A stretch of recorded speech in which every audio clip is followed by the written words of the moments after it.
விஜய் டிவியில் ஒளிபரப்பான பிரிவோம் சந்திப்போம் தொடரின் மூலம் நடிகையாக அறிமுகமானவர் ரச்சிதா மகாலட்சுமி. அந்த சீரியல் நடித்தபோது தினேஷை காதலித்து திருமணம் செய்து கொண்டார். ரச்சிதா திருமணத்துக்கு பிறகு விஜய் டிவியில் ஒளிபரப்பான சரவணன் மீனாட்சி சீரியல் 2வது சீசனில் ஹீரோயினாக நடித்தார். ரச்சிதா அதில் ஹீரோவுக்கு ஜோடியாக நடித்தார். அவர் அந்த சீரியல் ரசிகர்கள் மத்தியில் ஃபேமஸ் ஆனார். அந்த சீரியலுக்கு பின்னர் அவரை ரச்சிதா என அழைத்தார். காட்டிலும் மீனாட்சி என கூப்பிட்டவர்கள் தான் ஏராளம். அந்த அளவுக்கு அவரின் கேரக்டர் மற்றும் மத்தியில் ரீச் ஆனது.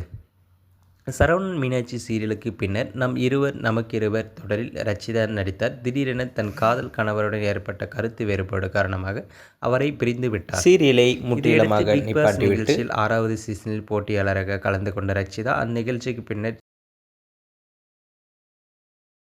சினிமாவில் ஹீரோயினாக நடிக்க முடிவெடுத்து அடுத்தடுத்து தமிழ் மற்றும் கன்னட மொழி படங்களில் பிஸியாக நடித்து வருகிறார். ரச்சிதா என்றாலே ஹோம்லி ரோலுக்கு தான் செட் ஆவார் என்கிற பிம்பம் இருந்தது. ஏனெனில் அவர் நடித்த சீரியல்கள் எல்லாம் அவருக்கு ஹோம்லியாக வேடங்களில்தான் இருக்கும். அந்த பிம்பத்தை உடைக்கும் விதமாக ஜேஎஸ்கே சதீஷ் இயக்கத்தில் ஃபயர் படத்தில் கவர்ச்சி நாயகியாக களமிறங்கினார் ரச்சிதா. அப்படத்தில் பாலாஜி முருகதாஸுக்கு ஜோடியாக நடித்திருந்தார். ரச்சிதா படுக்கையறை காட்சியில் எல்லை மீறி நடித்திருப்பதை பார்த்து பலரும் வாயடைத்து போயினர்.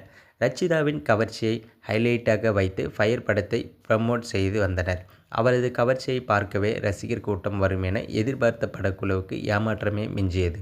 ஃபயர் படம் கடந்த பிப்ரவரி 14ஆம் தேதி காதலர் தினத்தன்று ரிலீஸ் ஆனது. இப்படத்தின் கதை பெரியளவில் ரசிகர்களுக்கு ஒர்க் அவுட் ஆகாததால் பாக்ஸ் ஆஃபீஸில் ஃபயர் படம் பல்பு வாங்கி இருக்கிறது.